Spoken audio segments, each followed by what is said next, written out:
Hey, glory to Jesus Christ. Glory forever. Tonight, in our Intro to Orthodoxy class, we're going to be talking about prayer. Prayer.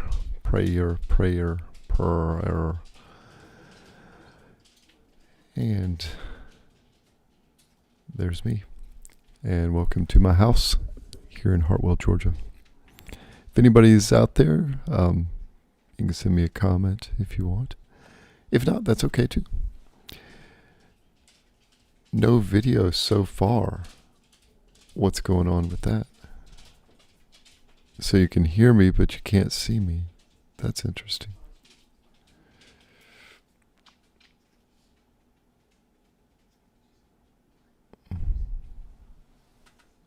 Okay, good. So we had a video problem for a minute. Interesting. Hey, Deacon John, your cousin's with us. Hey, I'm Deacon James. Hope everything's well out there in Western Pennsylvania. So talking about prayer. Good deal. It's good to be with y'all. And let's see, I'm trying something new here. How's that going to work? Oh, there we go. And it's got 2 pictures of me. Wow.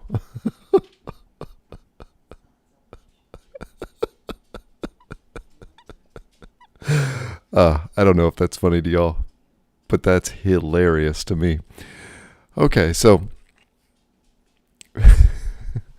so here's something to think about.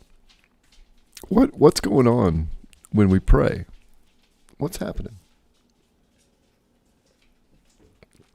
What's the purpose of it? You know, just go into that Western framework. What's the purpose? Right? And to get a little bit deeper, how does pride affect our prayer? Okay, so, and that's how I'm going to start by framing it. As you can see there in my notes, and I'll have these notes up at Ortho Yeah, I'll see if I can get rid of one of those. Let's see what happens. Oh, no.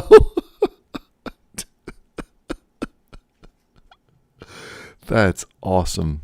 So I tried to get rid of one of the priests on there, and it got rid of the thing that we were looking at. So hold on, give me just a second. I'll put that back up there. And there we go. Oh, and now there's only one priest. Hey, how about that? It's kind of random, the way things happen. Yeah, that's what you get. Okay, so just a little background here, right? So it's pride.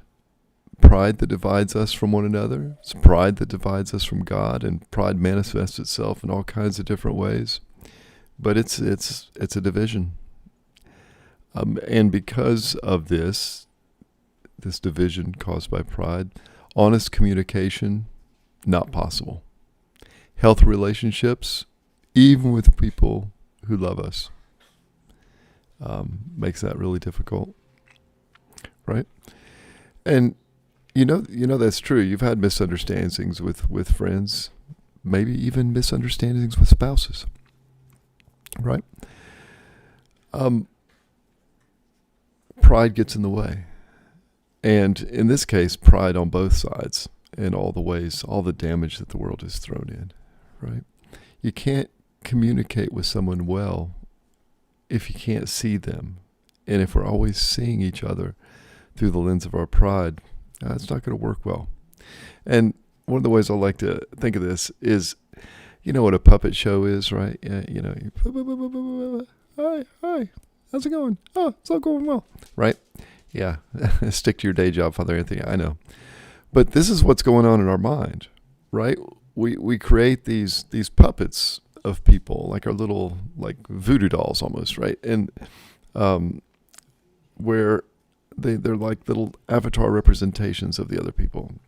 And if we were discerning and we didn't have pride, then those, and they're not like voodoo dolls, not in a Christian mind, but they would be very accurate representations of the other person, right? But because of our pride, it distorts that image, right? So when we try to communicate with this real person before us, we're communicating with the avatar of them we've created in our mind. And, we populated with all kinds of misperceptions and so on. So you get miscommunications, right? So absurd puppet show in our mind. And trying to communicate God doesn't solve all these problems. Now, it solves the two-way direction of that, right? Because God doesn't have pride. He's not damaged in the way we are. But, we still create a representation of him in our head, and we populate him with all these expectations and things that are artificial based on our fallenness.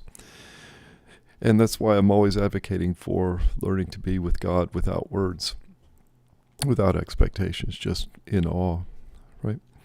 And then grow from that. But unless we're willing to do some work in our relationships, that communication problem is always going to be there, right? And unless we're willing to do some serious work, then God is just another puppet in that show, and our communication with him is going to be not so great. Okay, so it's going to take some work. Anytime you say work as a theologian, right? Works. We aren't saved by works, right? Well, yeah, okay. Not in that faith versus works sense, because that's different. This is effort. And if you think you're going to get to being perfect without effort, not going to happen, right?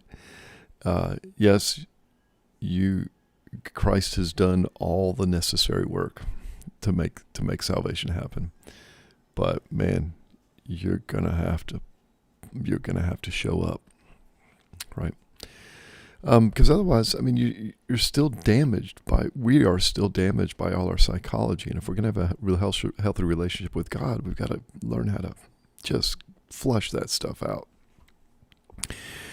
And prayer is going to help. So how should we communicate with our family? How should we communicate with God?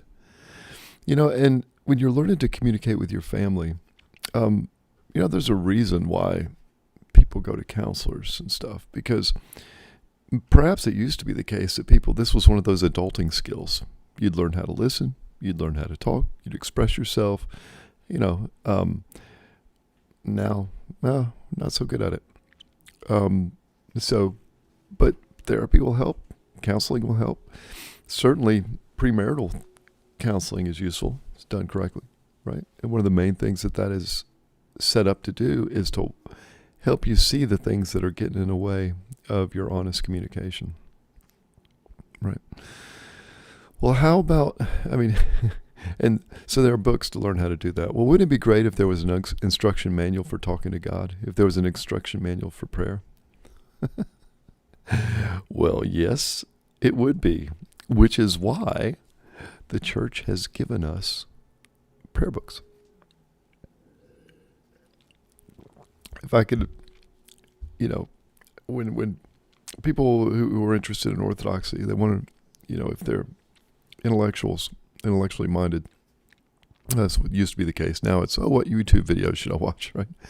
But it used to be, what book should I read, right? And man, the best book, the one that I've found the most useful for becoming Orthodox. Hey, Colin, welcome to America. Colin in Australia.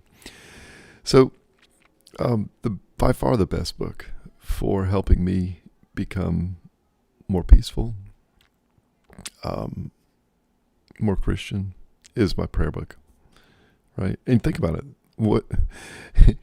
How can you tell that you love a book? It's based on how often you read it, right? And there are some books that I read kind of every year, right? Don't read it as often as that book. Yeah. So prayer is one of the best ways to develop and maintain our relationship with God. So reading these prayers does that for us, right?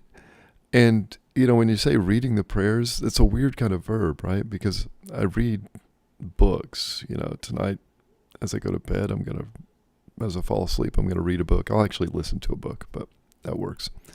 It's not like that, is it? Because when you're reading a novel, You're participating in it, right? Your mind is coming up with images and stuff. You're keeping up with the dialogue and trying to expect what's going to happen next with the plot and so on. But is that how we experience reading a prayer book? It's not, is it?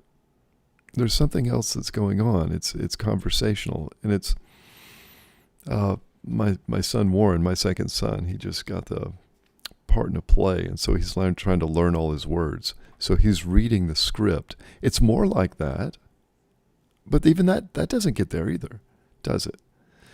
Because you're actually participating in this. Now, saints have given us the words, and that's why you can relax into these words. When you're trying to have a conversation, like, you're having a conversation with your kids or, whoever. You're trying to figure out what are going to be the right words to say.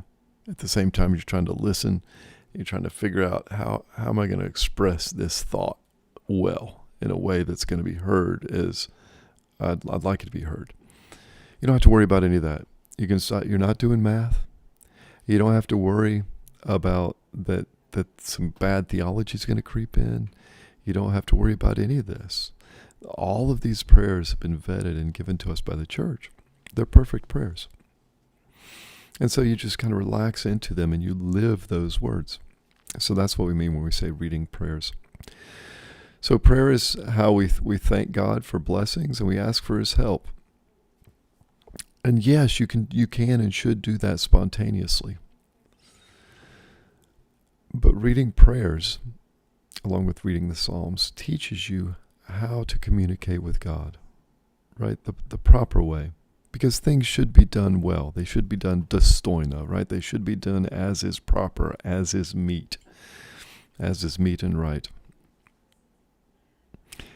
Yeah, James. Yeah, let's talk about that in just a minute, about the danger of going on autopilot, because we can talk about it now. So yeah, you relax into these words, but if you've been using the same prayer book for a while, your mind's got it, right? And you can just, when you're actually reading something, it requires some of your focus. If you're reading a prayer book that you've memorized, your mind can wander as part of your mind is saying the prayers, right? That's not great. So I'll tell you what I do, James, is I'll do, and sometimes that can even happen with things you've memorized, right? So that's the main thing I'll do, is I'll just do them as I've memorized them. But try new prayer books. Mix it up. Read some Psalms, right? Things that are going to keep your attention. That's one of the things you can do. But that's a great point, going on autopilot. Okay, so prayer, as opposed to spontaneous prayers, thank you, Lord. We if you've been in the Protestant tradition, you know how that quickly descends into we just ask. Oh Jesus, we just ask, we just, right? No, come on, that's not how you talk, right? Use good words. Use words that are well thought out. And then what you'll find is, when it comes time for you to lead prayer, you'll have these well-developed phrases that you can put together, and you're not doing we just, oh Jesus. So, anyways, sorry, digression. So you can use your own words, but the words in the prayer book are the ones that the saints have written, and it's been preserved and passed down and given to us through many, many generations, right? And if you look at your prayer book, a lot of those prayers are, ascribed to certain saints. So that's kind of cool, right? And you know that rote prayers are just fine, because Jesus gave us our best rote prayer, the Our Father, right? Okay, so I got to figure out how to turn the page.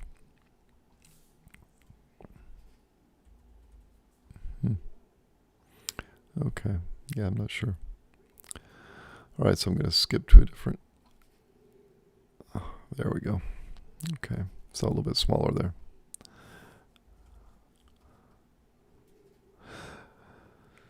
All right. And here's another thing. So, maybe a little bit random, but when you're thinking about what prayer does, I would get out of that mindset, right? Because it's very easy to do, right? Because you say, well, it doesn't work. Prayer doesn't work. Well, okay, what are you expecting it to do? Well, I expect that God is listening to me, and when I have something that I really need, or the world really needs that I ask for, that He'll answer that. Well, I would suggest that maybe your expectations of prayer are wrong, right? That there's something else that goes on in communication other than convincing the other person of what is good and right and what should be done, right? That's one kind of communication. But what if there's something that's more important than that? What if God has already got things worked out, and what He desires is to have a good relationship with you? And then we bring all of this stuff, all this baggage wrapped up in our pride, and that becomes, it complicates our prayer. Right? Again, so learning to pray in silence is another part of this. And also, if you can learn what's going on in prayer by reading your prayer book, because you can see how they're set up. How many of our prayers are set up to ask for things? Very small set of them is the answer, right? So I think there's something to learn from that. Let me give you another reason, another thing that's going on behind the scenes as you do this. See, there are immediate reasons why we do things. So we're going to learn to pray so that we can be in the presence of God, so we can communicate with Him. But there's also more that goes on. There's formation that happens. When you repeat those prayers, it trains our mind, right? So remember that we've got our minds are made up of three parts, right? The one that we focus on in the West is the reasoning brain, the intellect. Okay, so if you think about what prayer is doing to your intellect, it's doing the same thing that happens when you read any book, right? Especially if you read them over and over again. It'll teach us a way of thinking. It'll pattern our thoughts. And these are patterning our thoughts according to the way of the saints. We are literally acquiring the mind of the church when those patterns of speech, patterns of communication begin to define how we communicate. So it's teaching us words, phrases, and approaches that pattern our thoughts and responses. And this also crowds out and replaces immature and self-centered approaches to prayer. Okay? So that's an important thing. Our brains, our intellects do need to be trained in that way. And a prayer book is much more effective than reading the Church Fathers. Reading the Church Fathers is wonderful. But man, if you really want to acquire the mind of the church, say your prayers and actively participate in the services of the church. It will train your intellect. Now, another part of the mind, the lower part, is so this is the brain. The physical part of the next one is the reins or the guts, right? I feel it in my gut, right? So we have to train our passions. We have to rein in our gut, right? So when you dedicate yourself to a prayer rule, what you're saying is for the next, however long it takes to go through it, so for the next 10 to 15 minutes, 5 to 10 minutes, whatever it is, I'm going to focus on these things and nothing else. And I don't care if boredom comes in. I don't care if I remember that I suddenly had something that I forgot to do. None of that. It can wait. For the next 10, 15 minutes, I'm doing this and nothing else. And boy, this is a tremendous exercise for self-discipline, self-control, and single-mindedness, which is a virtue. And in that the time of the prayer rule, it's a controlled arena, or it's like sorry for the analogy, but it's like a weight room or a rifle range. Okay. And so it's a controlled space where you are learning a skill through repetition. You are taming the passions. There are none of these extra things. All I'm doing is this one thing. That's all. Nothing else. Okay. And other stuff is going to happen. If you've tried to pray before, I'm telling you things you already know. You're nodding your head, right? As you're trying to say these prayers, your passions and your mind is coming up with all these other things for you to do, right? No, I'm learning self-discipline. I'm just doing this. Okay, so we are putting the need of the moment in charge. That's what's in charge. Not what suddenly my mind wants to do, my gut wants to do, none of this kind of stuff. It's going to push. It's going to push back like a toddler. Right? No. And this helps us deal with pride, because we are submitting ourselves to the need of the moment. And the ego is like, don't tell me what to do. And we'll, come up with all this other ways to subvert your attention. And by the way, that's another way to look at that, the thing that James and Colin, agree on, that, prayers, you can find yourself just autopiloting through them. That's when you pull yourself out. You say, nope, I'm paying attention to these words now. Okay, so, and then the third part of the mind. So prayers are, they're training our intellect, patterning our thoughts. They're also taming our passions, okay, giving us this self-discipline. But there's another thing. So the greatest part of the mind is the nous. And we call it the heart sometimes. When we are opening ourselves up to the truth of these prayers, then it naturally creates within us this kind of noetic sense, a sense of humility, a sense of awe, a sense of thankfulness, right? Which are intellectual constructs. Yes, you can understand them intellectually. Oh, I understand what I should be thankful for. I understand what I should be humble for. But that's not what I'm talking about. I'm talking about the actual humility before God, awe before God, thankfulness before God, not the calculation of it, right? And this takes a development of our noetic faculty.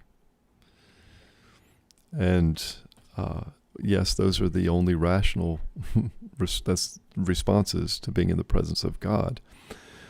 But just opening yourself up to be quiet in that moment. You're like, I thought we were saying prayers. How are you quiet? No, okay. Yes, you're saying prayers. The intellect is saying the prayers. And the nous is open to the experience of God. It's that safe, experience. So you can open up the nous to the presence of God. Okay. All right. So one question that comes up is, why isn't this vain repetitions? Especially, when we're doing the Jesus prayer, right? So, got my little prayer rope here, and I'm saying the same thing over and over again as I go through, right?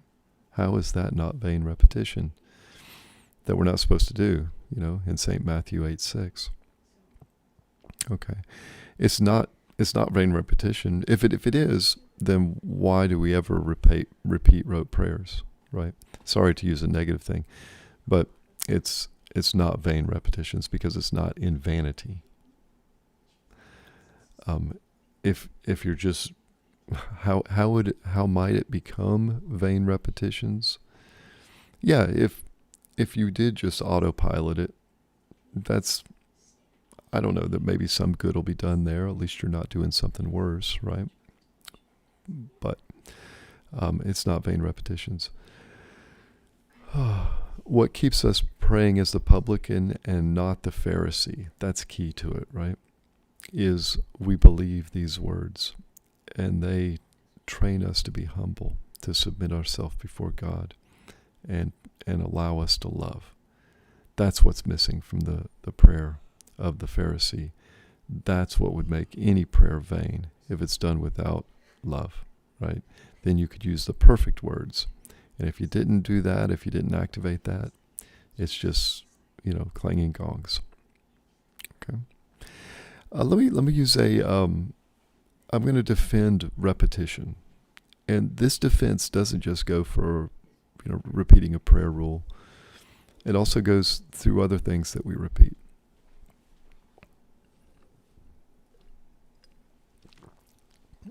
Many of the skills that we want to acquire, and this is a skill, okay? We do it through repetition.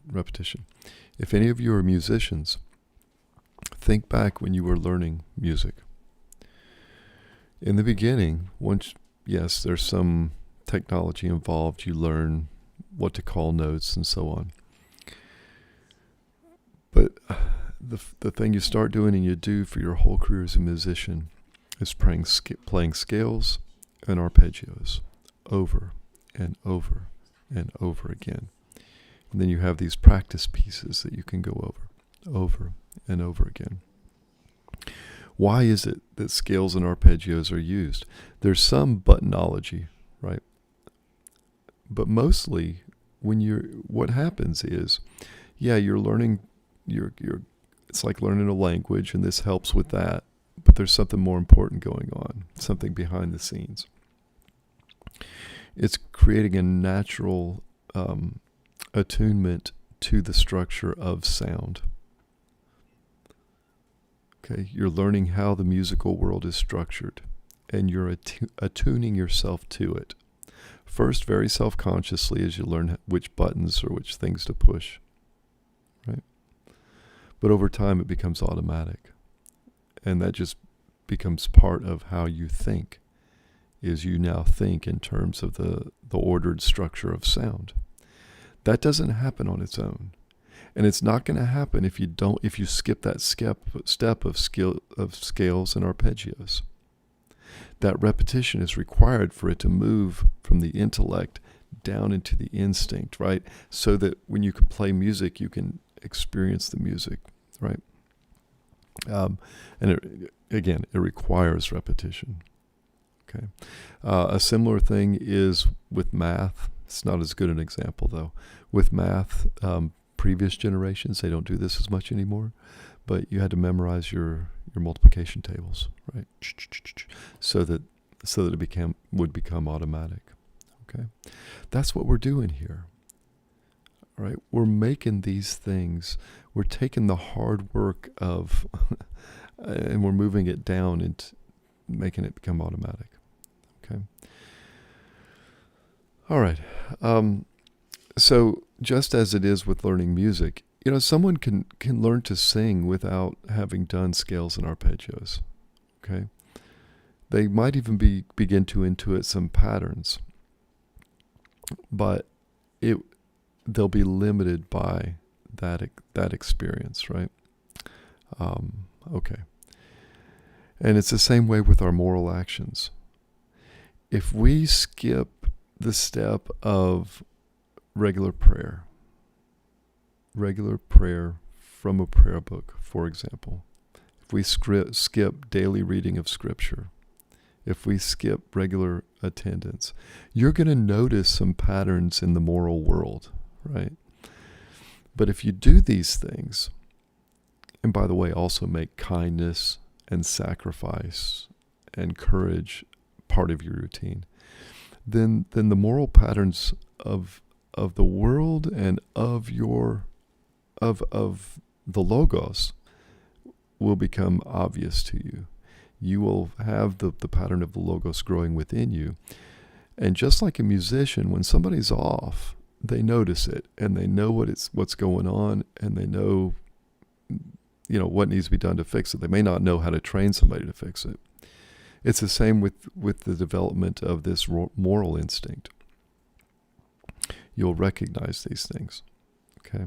Rather than, I just like this or I don't like this, which is the kind of superficial level of music appreciation and moral appreciation, okay?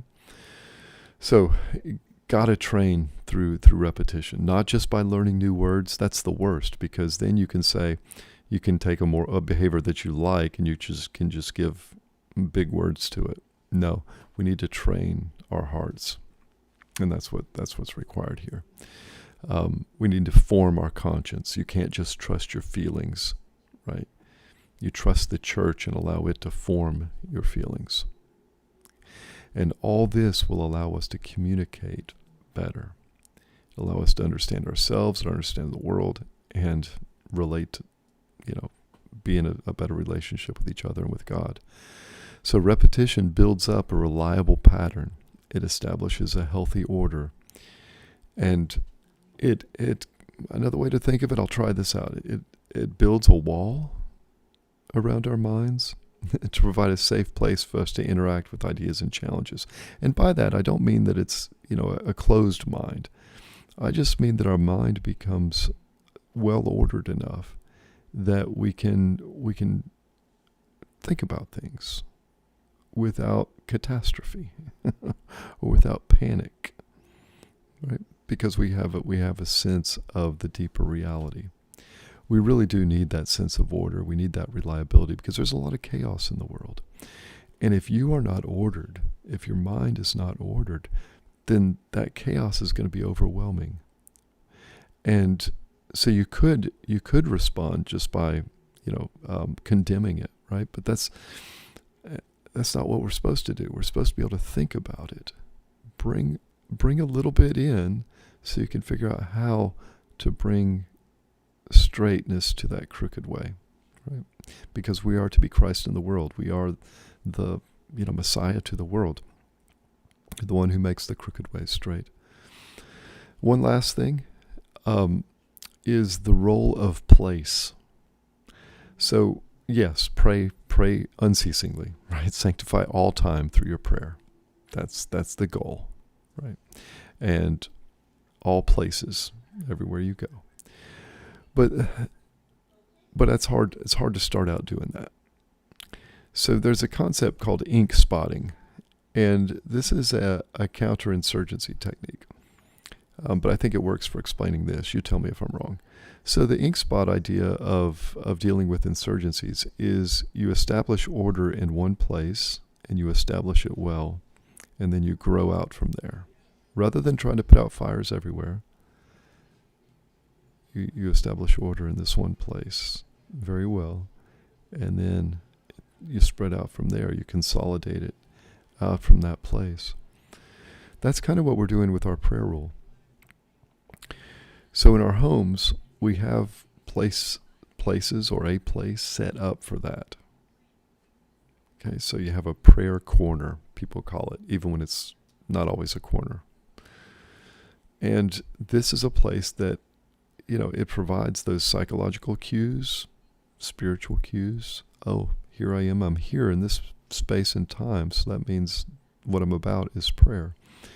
And then in that arena, that controlled space, you learn to control your mind. You let the prayers train your intellect, right? And then you can go out from there. If you try to do it everywhere, you're going to be scattered. You're going to dissipate, right? But if you can focus it there, it's like if I can develop a good relationship, good communication skills with my wife, with my children, with the people who live with me. That's my ink spot, right? And then I can go out from there, and I can take the patterns that I've learned here and take them out into the world. That's the way it is with prayer. Okay? All right, so now I'm open to your questions. And it can be anything. Like when you're choosing a prayer book, there are zillions of them out there now, in English even. I recommend using the one that matches the liturgical language of the parish you attend. That just makes things easier, because then you don't start tripping over words. Like how we have a different reading of the Creed in Anderson and in Waynesville. I don't have that big a brain, right?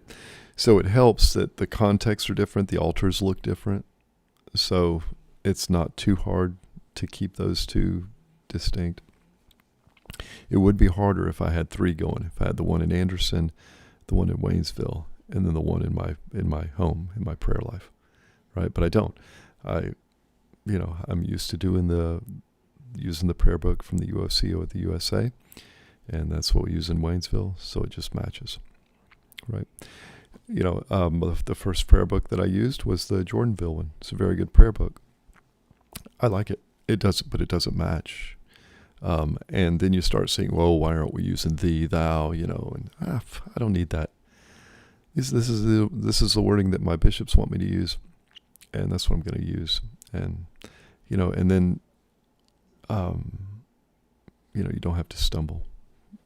Okay, but that's not all that important. Okay, any questions? And of course, you can incorporate the Jesus prayer into your prayer life as well.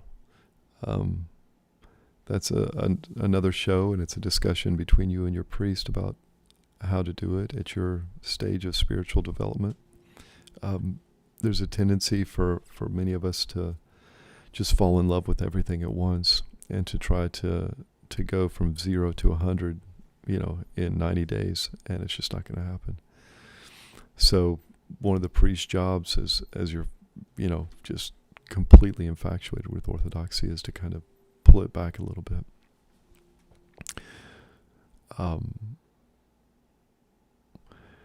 Colin says that footnotes are really useful in the Bible. Yeah, I agree. Yeah, reading scripture with the footnotes and ways to look things up. Yeah, so what would the typical Antiochian prayer book be? That's a great question. And there, if you go, and unfortunately there's more than one out there, not unfortunately, but there's more than one out there that the Antiochians have put out through ancient faith. So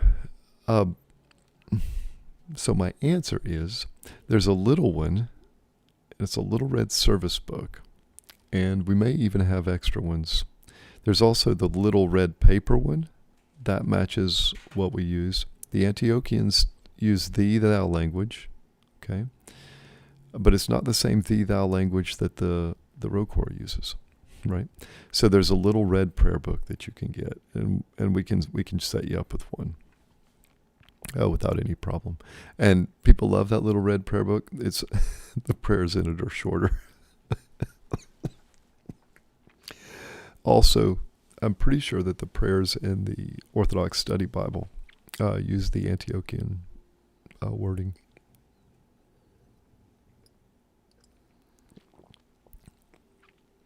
Yeah, so Subdeacon James says first book he read after his conversion was The Way of the Pilgrim. Yeah, I've read that many times. I don't know if I taught it to you in seminary, but it's a good introduction to the Jesus prayer. And if you're going to wear the Chotki, so the Chotki that's what we call this, right? Or, you probably have one that's longer. If you're going to wear it, you got to use it. Got to use it, right? Otherwise, it's just some kind of weird virtue signaling, right? Tribal totem or something.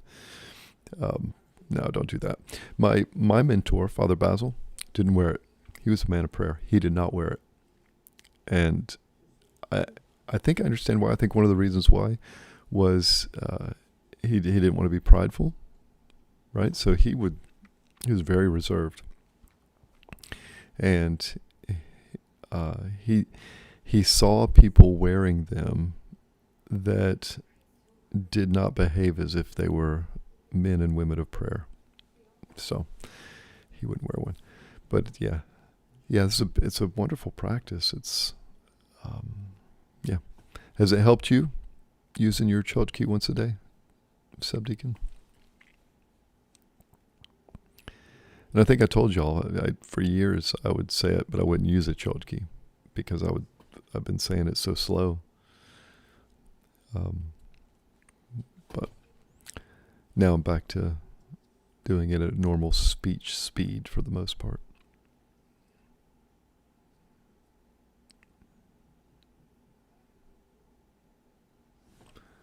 Okay, let me see. Did I miss anything? No, I don't think I missed anything. So, hey, I got a shameless self-promotion thing. So, Father Harry Linsenbigler, Father Harry is, he's a priest in the UFC USA, and he is our canon lawyer. So he teaches canon law at seminary, and he also, anytime there's a decision, the bishops consult him and stuff. We've started a podcast with Ancient Faith Radio called To Be a Kingdom, which is on ecclesiology, and I recommend it to you. So let's see here. Colin says they keep theirs, they have these white books with an icon on the front, and yeah, there's Arabic back to front reading, with Arabic on one side and English on the other. Yeah, right. So, interesting, right? And I don't think you read Arabic. Maybe you've picked it up. But yeah, that's good. And what I really like is now almost every church will have books for you to read to go along with the service. So that's nice. Yeah, and Subdeacon James says, absolutely, he notices a difference when he doesn't say his prayers. Yeah, you can tell. And people they go through dry spells where the next thing you know, you realize you haven't prayed, right? You're like, and something's missing, right? Then you go back, you're like, oh, that's what it was, right? It's like, for me, so if I've done that, and that does happen. It happens to priests too, right? It's not a good thing, but it does. Carrie says that she's enjoyed the first 2 episodes of the new podcast. Wonderful. And Carrie, it's good to see you. Yeah, it's such a joy. And Father Harry and I, we're really good friends, and we think about things similarly. He's an INFJ and I'm an INFP. So, which is, nonsense. I know that, but it's fun. And, yeah, it's just so good. And he's really good, and that we bring Greek in, so people love that. Yeah, but for me, when I've forgotten to do something that means a lot to me, and then I start doing it again, everything falls back into place. So I was like, I knew something was missing.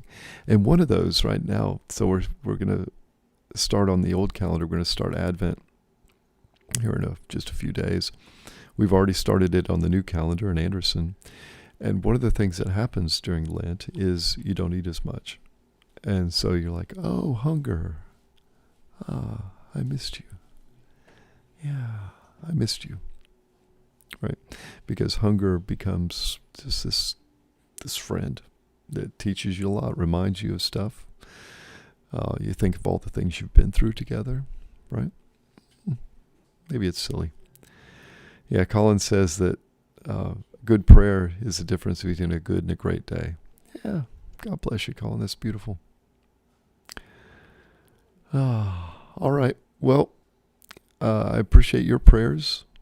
I have 2 more weeks of paper writing and exam taking. It's very, I won't say it's stressful. It's very busy, though. So your prayers are always appreciated in that. And also your prayers next week. I am going up to New York City to give a paper on prayer at a conference at Union Theological. They have an Orthodox conference every year. I've been going for the past few years. It's a good experience. And I assure you, I will be praying for you as well. Okay? All right. It's great spending the evening with you. Until next time, Godspeed.